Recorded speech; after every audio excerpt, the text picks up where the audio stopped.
Hello and welcome to Virtual Investor Conferences. On behalf of OTC Markets, we are very pleased you have joined us for our three-day metal and mining conference. Our next presentation is from Anfield Energy. Please note you could submit questions for the presenter in the box to the left of the slides. You can also view a company's availability for a one-on-one meeting by clicking Book a Meeting in the top toolbar. At this point, I'm very pleased to welcome Corey Diaz, Chief Executive Officer, Co-founder, and Director of Anfield Energy, which trades on the OTCQB venture market under the symbol ANLDF and on the TSXV under the symbol AEC. Welcome, Corey. Thank you very much, Greg, and thank you everyone for joining us today. As Greg mentioned, I am the CEO of Anfield Energy. Anfield is a company with all of its uranium and vanadium assets in the United States, and we have an aim to get into production within the next 2 years. Safe harbor, read at your leisure. Capital markets profile, as Greg mentioned, we do trade on the TSX Venture under the symbol AEC, on the QB under ANLDF. Our current market cap is roughly $68 million. Our largest shareholder is Uranium Energy Corporation, holding about 18% of our shares. Encore Energy is also a significant shareholder in the company, at about 15%, and insiders hold roughly 4%. We do have research coverage through Red Cloud Securities in Toronto with a target price of 20 cents. Reasons to invest in Anfield. As I mentioned, we are a US-based uranium company. We have a large portfolio of conventional uranium and vanadium assets in the United States, underpinned by the Shootaring Canyon Mill. Shootaring is one of only 3 licensed, permitted, and constructed conventional uranium mills in existence in the US. Our assets are strategically located within one of the most historically prolific production areas for uranium in the United States. Our production plan is based on a hub and spoke strategy, with Shootaring serving as the hub and our mine serving as the spokes. We did put out a PEA back in 2023, which included the Shootaring Canyon Mill and our 2 significant mines, Velvet Wood and Slick Rock, which returned an NPV of roughly $238 million US. We continue to advance our license for the mill. So the mill itself requires refurbishment. However, we are updating our license to move it from its current standby status to operational. We expect to see that license approval take place within the next 6 to 9 months. And then finally, most recent news we've been discussing, and we're planning to list on the NASDAQ. We've applied to list our shares on the NASDAQ, so we expect to see that come to fruition within the next 2 to 3 months. So the sector itself, the macro is quite positive for uranium. A lot of geopolitical risk in the sector, whether it's Russia and conversion, China looking to absorb a lot of Kazakhstan's production, which would normally come west. In Niger, uranium production has essentially been halted by a military coup a few months back. And the US itself has the largest installed nuclear reactor base, but yet produces about 2% of its needs domestically.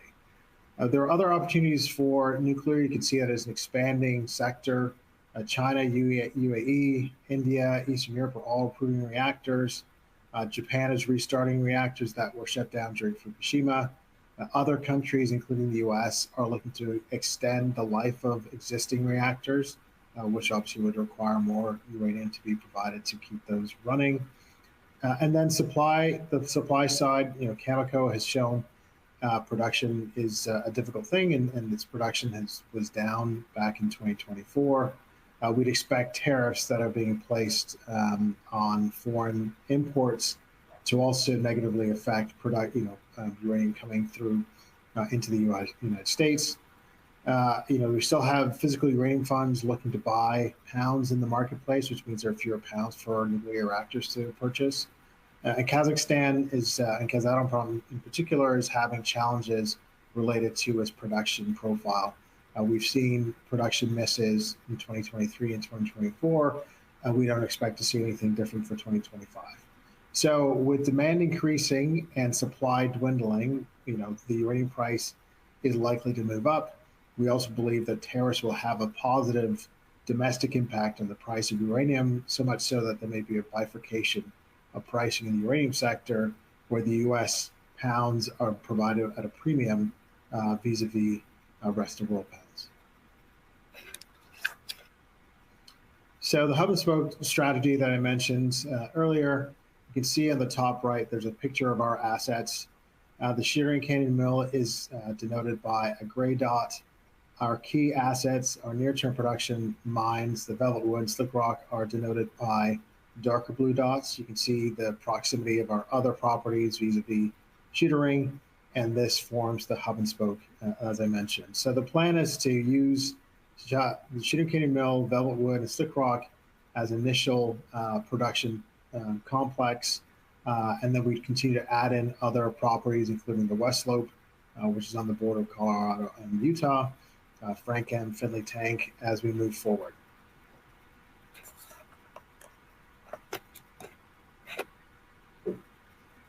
So as I mentioned, the Shooting Canyon Mill, we acquired this mill back in 2015 from Uranium One, which is was owned by a Russian state-owned agency. It's a conventional acid leach facility licensed to process up to 750 tons per day. Part of our license amendments with regard to reactivating the mill includes an increase in throughput capacity from 750 tons per day to 1,000 tons per day. The license itself is also providing us with production capacity per year of 1 million pounds per year. We've actually increased that through the amendment to 3 million pounds per year. The Velvet Wood mine, as I mentioned, this is one of the core assets that we have within our portfolio. There's historic production at the site of 4 million pounds of uranium, 5 million pounds of vanadium. We do have an M&I resource, about 4.6 million pounds of uranium, and a little over 500,000 pounds of inferred resource at the same site. We do see positive economics tied to this asset through the PEA. West Slope, another asset that we acquired back in 2018 from Cotter Corporation, which is owned by General Atomics. There's historic production from the 9 mines which comprise West Slope. We did put out a resource back in 2022 related to 4 of the 9 mines. We do plan to add economics to those 4 mines going forward in order to increase the exposure when it comes to the PEA and put out another PEA which incorporates even more assets within the portfolio. You can see the resource itself is quite significant: 5.4 million pounds of uranium, about 27 million pounds of vanadium, plus historic resources on the remaining 5 mines. And then finally, Slick Rock, which is one of the 2 main assets which are going to production in the near term. We acquired this from Uranium Energy Corporation back in 2022 as part of an asset swap. There's significant resource here, once again, just under 8 million pounds of uranium, about 47 million pounds of vanadium. And this was included in parts of the PEA, which obviously returned positive economics. You see the picture to the right, that is a picture of the mill, both from close up and from a distance. You can see that it's, there's very little in the area, so very little disturbance for any civilians who may live by. So as part of the secondary production platform for the company, once we've exhausted the mines, whether it's Velvet Wood, Slick Rock, and potentially West Slope, we do have other assets within our portfolio which can serve a significant feed to the mill.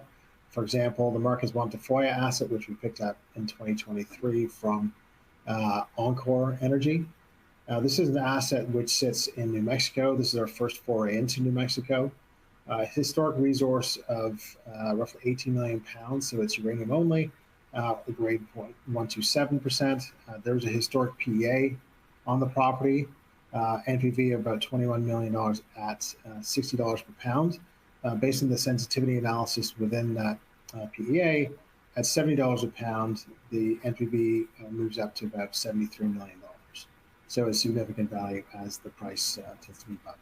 So once again, important for us because it's the largest single uranium resource within our portfolio.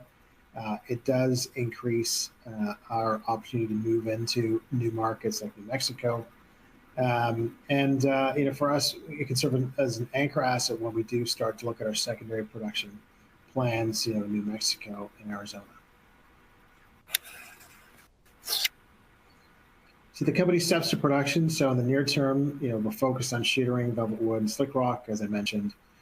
We do have a PEA out on those 3 assets. We did submit the reactivation plan back in May of 2024, and the plan is to continue to move that forward with the state. We continue to work with the state of Utah to get the license upgraded from its standby status to operational. And we're adding a vanadium circuit to the property in order to capture a lot of the vanadium that will be coming out of both the mines in Utah and Colorado. In the medium term, we're looking at the West Slope properties. I mentioned there are 9 mines in the area, which will comprise, roughly 15 million pounds of uranium and close to 90 million pounds of vanadium. The aim here is to continue to expand our production capacity, through the use of mines in the West Slope, and then advance the most prospective of those 9 mines to serve as additional feed to the mill as we move forward. The longer term, as I mentioned, we do have the Marcus 1 Tafoya asset, which is a large single uranium asset that can serve as a hub for us when we're looking to advance new properties in the 5 to 10 year time frame. We also have other assets within our portfolio, which include the Frank M mine, the Finley Tank mine, Artillery Peak, Marysville, and Calf Mesa, some of those in Utah and some of those in Arizona. So the Velvetwood project, we did discuss it a little bit, but just to mention a few points. We purchased this from Uranium One at the same time as we purchased Sugar Canyon Mill.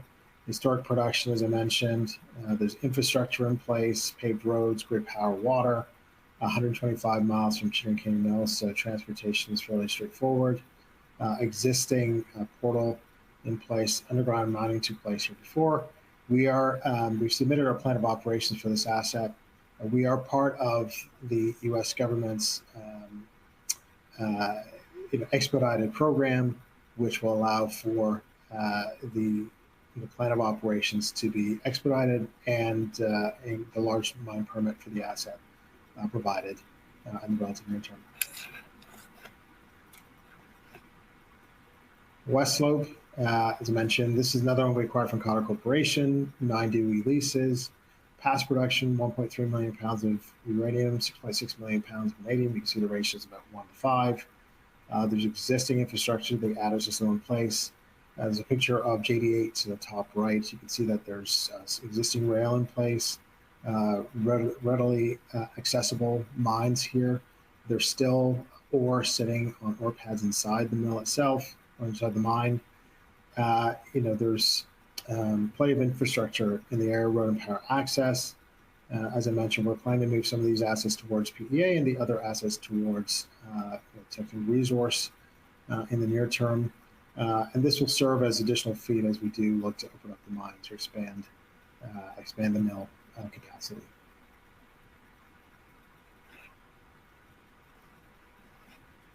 And finally, Slick Rock, as I mentioned, this is one of the assets which will be going to production in the relative near term, acquired a couple of years ago from UEC.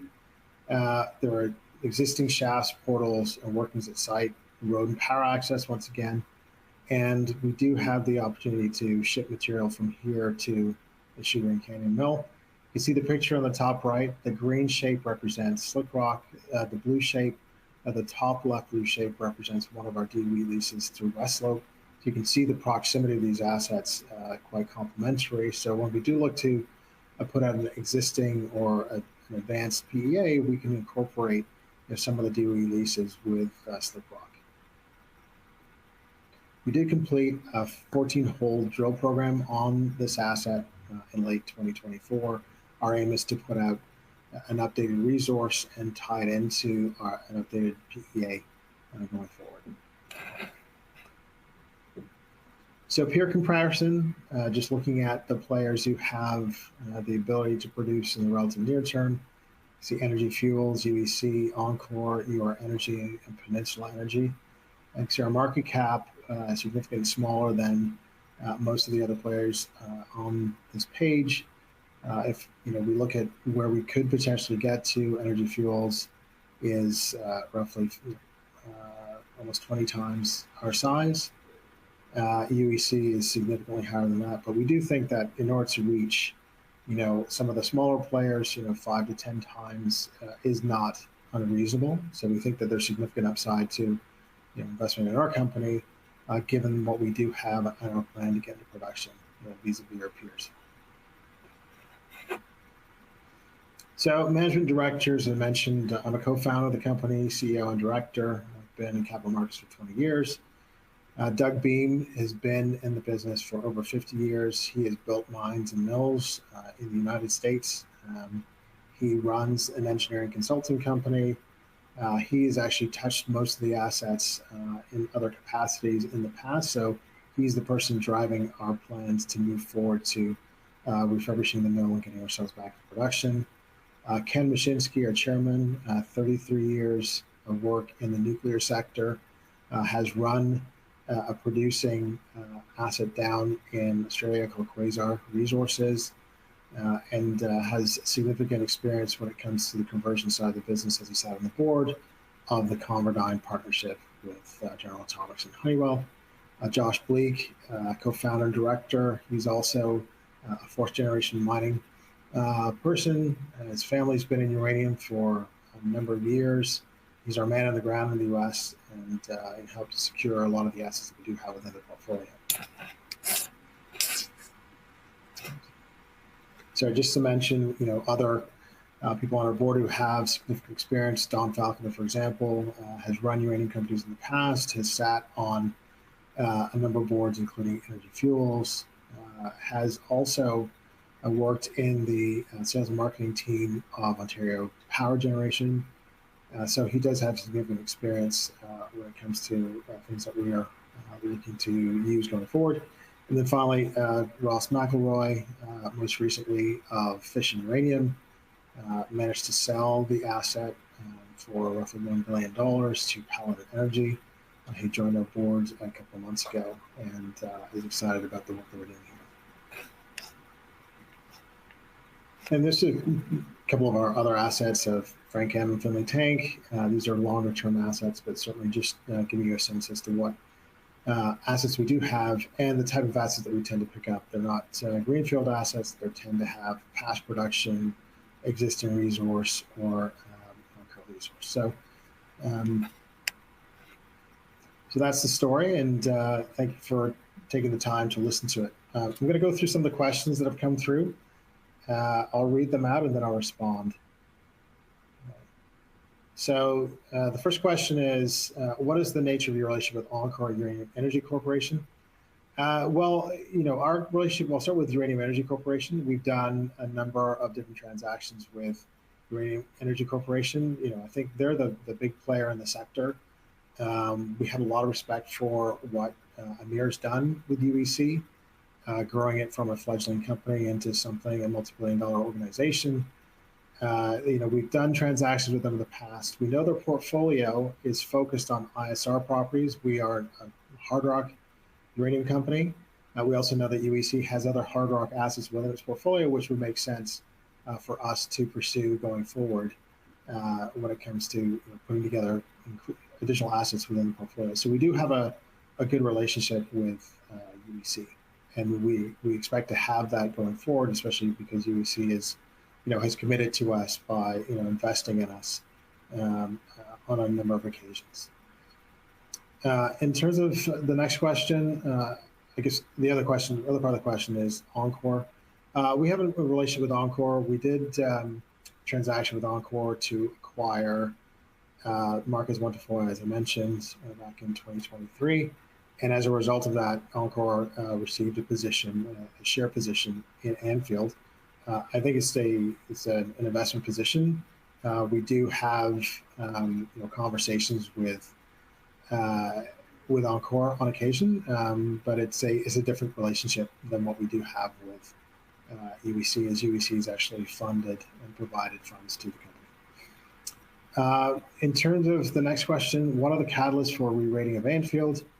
We think that the biggest near-term catalyst for Anfield would be the NASDAQ listing. I think that'll give us an opportunity to get greater exposure to the U.S. investment market.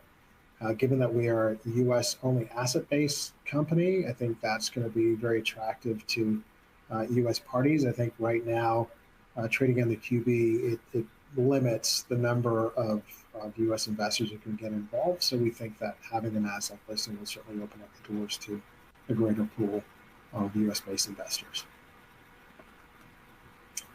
Next question, are you planning to raise capital with your NASDAQ listing? We are not. We have roughly $13 million in the bank right now. That's certainly enough to carry us in the near term. We think that we'll look at the potential of raising money in the fall.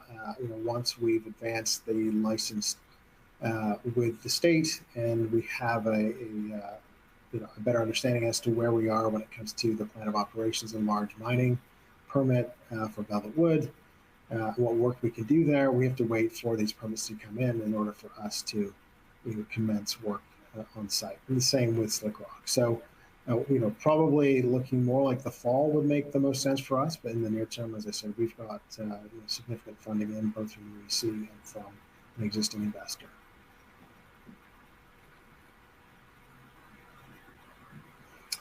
Next question: how much do you need to spend before you reach production, and from where will those funds come? So we probably need to spend. So there are a couple of different ways we can look at the approach here. So the first thing is, if we're going to fund the refurbishment of the mill for uranium only, including a tailings pond, because that's where we need to place the waste, it's probably going to be a $40 to $50 million cost. If we were to include the vanadium circuit, a lot of our mines are vanadium enriched. That would add probably another $14 to $15 million. There are a couple of ways for us to fund that. We could fund both through equity and debt. We do have existing debt lenders who have an interest in advancing the assets alongside us. We also have the potential to access government money. So the U.S. government has been putting out a number of executive orders which are tending to prioritize near-term uranium production because it's considered a critical mineral. And so we'll be pursuing those funds as part of our plan moving forward. So it won't just be strictly equity or debt from private hands. There are also some public monies available both through DoD and DOE. So that is our plan going forward. We certainly have the ability to go raise money, equity. We certainly don't need all the money at once, but we can certainly do it over a sustained period of time, do it in tranches.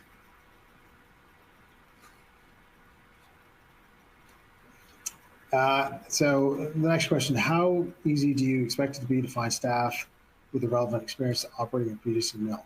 So, we have a number of people within the company itself who, have access to parties who work in existing mills.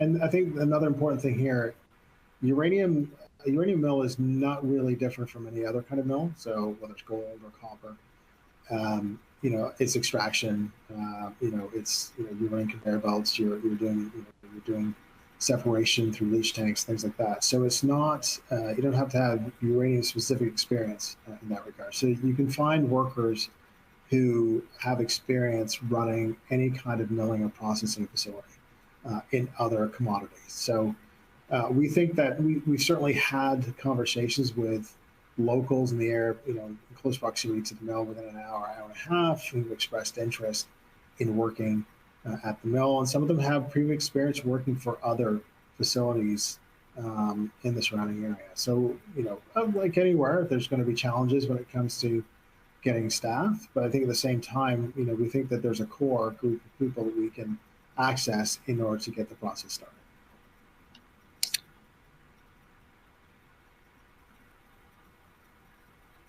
Well, I think those are all the questions. So once again, thank you for your time, and please feel free to take a look at the website, anfieldenergy.com, and feel free to send an email or provide any feedback through the website, and always happy to have a conversation. Thank you again.